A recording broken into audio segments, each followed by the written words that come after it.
I mean, Michael, you said that science tells us that miracles can't occur, and science tells us that dead people don't rise. How does science show us anything of the sort? Well, I further clarified that science doesn't claim to have absolute truth, that what science does, it moves us closer and closer to the truth without ever reaching it. And that it does that by, well, I mean, you know how science works. You know, people look forward, hypothesize, and then you test the hypothesis against reality. And if consistently in a planet with 6 billion people now, and however many there were over the generations, if consistently there are none of them rising from the dead, then that's a pretty strong basis for assuming that people don't rise from the dead. And if in the face of all of that evidence, you're told that somebody rose from the dead 2,000 years ago, and your options are either that particular person did something miraculous, or that people are mistaken when they say it, it seems safer to assume that they were mistaken, particularly in the context of it being written in a book where the same claims are made about many other people, including the dead who arose and appeared to many when Jesus died. And I'll maybe ask you as part of this, do you believe that happened? And if so, why is this focus on Jesus rising from the dead as opposed to all the other people who rose from the dead in that book as well? Okay, well, let me comment on that briefly. I mean, the argument, and I agree with you about how science works in terms of an hypothesis and so forth, and testing that, but that's the way I treated the evidence for the resurrection. So the argument that because something has never happened in the past, and that's an assumption, by the way, that it's never happened in the past. The thing that I want to ask is, well, can the evidence overturn that? And of course it can. I mean, I can enter the lottery every week for years and years. What's the chances of me winning this week if I happen to enter it? Well, very, very small. But of course the evidence could quickly overturn that. If my numbers come up, the evidence can overturn something that might otherwise be improbable. And that's what I'm saying about the resurrection of Jesus. Granted, resurrections don't normally happen. That's certainly true. But based on the evidence, is it possible the evidence can overturn it? And what I'm suggesting is, not a scientific, but as a historical hypothesis, the evidence favours the hypothesis that Jesus rose from the dead, because it's much better explained by that hypothesis than the naturalistic alternatives. Do you believe in the same way that Muhammad flew on a winged horse? Well, any miraculous claim, I'm quite happy to consider the evidence for it. Now, first of all, whether Muslims believe that occurred literally or as a vision or some sort, that's up to Muslims. They will need to give the evidence. I don't think there is any evidence for that claim, but I think there's plenty of evidence for the resurrection of Jesus, and I listed 6, and I could list another 10. There's plenty of historical evidence that I would suggest is much better accounted for by the hypothesis that Jesus rose from the dead. Just by way of clarification, David, do you think horses can fly? No, and I think the way I would put this would be as Michael would. There's no evidence to suggest they can. And by way of equally of clarification, do you believe that corpses can rise? Is that possible or not? No, I don't believe that it's possible. Under any circumstances? No, I don't believe that it's possible. I mean, and I don't believe that it is. I think it's wishful thinking on the part of humans in that we recognise that when other species die, that they're dead. We recognise that there was nothing unusual that we didn't exist before we were born, and yet we somehow have this hang up about continuing to exist after we die. I think it's one of the things that we have to come to terms with eventually. Is that death is a natural part of existence, and when we die, that's the end of it. So just again to be clear, if something is impossible, then it doesn't matter if there's evidence or not, or suggested evidence. It's something which a priori, it just. Well, I think. I mean, look, death. Maybe this is just going to come back to definitions, but I mean that if somebody has appeared to have died, and they appeared to come back to life, then the more likely explanation is that they didn't die, rather than that they died and came back to life. I'd like to come in on that, please. That it's more likely. This is a claim about probability, and I think it's highly questionable. We can't judge the probability of the resurrection merely by saying that people don't normally rise. We can say that before we consider the evidence, it's improbable, just like winning the lottery is improbable. But if the evidence is significant, then the evidence can overturn that improbability. Once I see my numbers come up on the screen, it's no longer improbable that I've won the lottery. And similarly, if the evidence is sufficiently good for the resurrection, then there's no problem with that at all. It can be highly probable once we take into account the evidence. Now, what concerns me is that if your claim is simply that it's impossible, that means you just rule it out. The evidence doesn't matter. And what I want to suggest is that the way to assess these things is not to dogmatically assert that it's impossible, but rather to consider the evidence. And I've presented the evidence to you. Yeah, no, I'm always happy to say in anything that I say that I may be mistaken. And it may be the case that I'm mistaken about anything that I say tonight. It may be the case that there is a God. It may be the case that it is the God that you describe. Yeah, I'm quite happy to say that. But based on the currently best available evidence, people do not rise from the dead. And if new evidence arises to show that people can rise from the dead, then I would change my mind. But I wouldn't change it based on what somebody wrote in a book 2,000 years ago.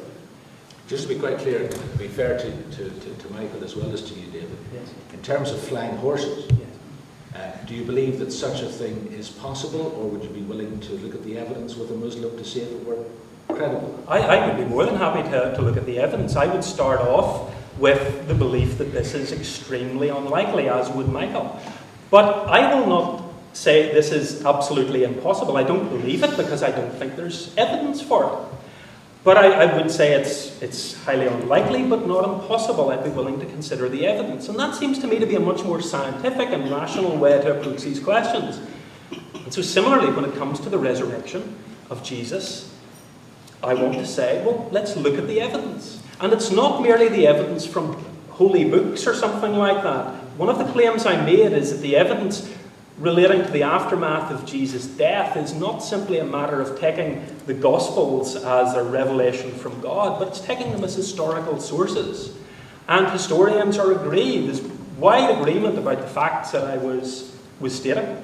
Well, there's wide agreement that people believe that Jesus rose from the dead. That's not the same thing as that there's wide agreement that Jesus did rise from the dead. If you take the Gospels, and of course you have to remember as well in terms of the Gospels that they weren't written as part of a book, like they were written by individual people with different messages for different audiences at different times, and it's since been compiled into the book. But the chronologically first Gospel, Mark, has the empty tomb as the end of the story.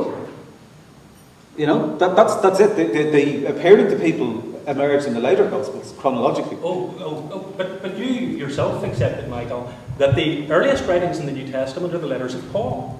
And Paul tells us about appearances. He tells us about people saying that they'd seen the risen Jesus. So you're saying that the appearances of Jesus are not in Mark's Gospel, but yet here we have another source that is earlier than Mark's Gospel, that does tell us about the appearances. So I fail to see what the difficulty is. The difficulty is that, as with anything, if a car crashes outside this building when people are leaving, and 20 people see it, and the police come and take witness statements, there will be 19 or 20 different versions of what happened. First of all, eyewitness evidence is very poor at the best of times. Secondly, the Gospel stories are not even eyewitness evidence. They are stories written decades or generations later after oral stories being passed on and on and on. And when you take all of that into account, and when you also take into account that there are, much closer to today, there are claims by people starting religions like the Mormons and the Scientologists and various things that are much closer today, people making these kind of implausible claims that we're quite happy to just dismiss and go, no, that's just somebody making something up, or that's somebody that's mistaken about something.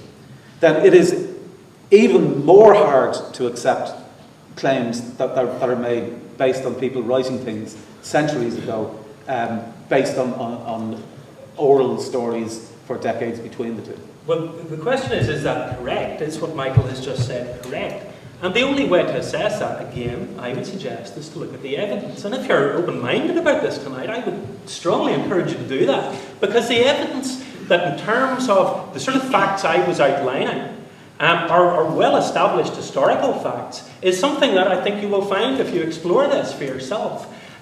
Michael says that the Gospels are not even eyewitness accounts.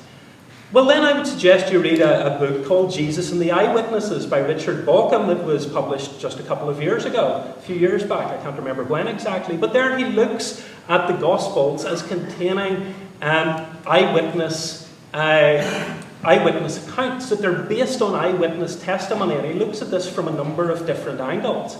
So the suggestion that these are not eyewitness accounts, I think, is very weak. The idea that the stories were somehow corrupted over time, well, again, Bauckham explains what's going on here, and with knowledge of how things work in a Middle East context where there's a reliable transmission of information, including the use of early creeds. And so I go back, for example, to 1 Corinthians 15, where the experts tell us we have a creed here dating back to within just a few years, about 3 years of Jesus' crucifixion. So the evidence, I think, is actually remarkably good, and I would suggest if you want to answer these questions, you look at the evidence. But creeds only show, the existence of creeds only show that there were people who believed something. Indeed. They don't show that it happened. I mean, there are people today who believe that Joseph Smith looked into his hat and got messages from God. But people believing it, and evidence that people believe it, I suspect doesn't even remotely convince you that it happened. But that's just, there's a number of facts, well-established historical facts that I was referring to. One is that a large number of people who had known Jesus personally during his lifetime believed that they had seen him alive again after his death. Now, granted, that is not a supernatural fact. That's just a plain fact of history. The empty tomb. You don't have to be a religious person to accept the empty tomb. Michael Grant, whom I quoted earlier, is not a Christian. He doesn't believe in the resurrection, but he believes this is an historical fact. The other facts relating to the conversion of Paul, relating to the start of the church in Jerusalem, and a range of other facts that I could list, these are historical facts. Well supported. I mean, I'm not saying you won't find anyone who will question them, but they're well supported in historical grounds. And my question is, what's the best explanation of these facts? And Michael and I are agreed about how we can approach this in a rational way. We can put forward different hypotheses and see how well they account for all the facts. The resurrection hypothesis accounts for all these facts very well indeed. The alternative hypotheses don't. Well, just to I suspect we'll finish this session quickly. I want to move on to another topic. But yeah, just as a very fun thing, just on that topic, you could say the same thing about Joseph Smith. There are people who saw Joseph Smith looking into the hat and covering his head and getting messages from God. But you don't give that the same plausibility in terms of the essence of the claim rather than the fact that people saw it or saw it happen.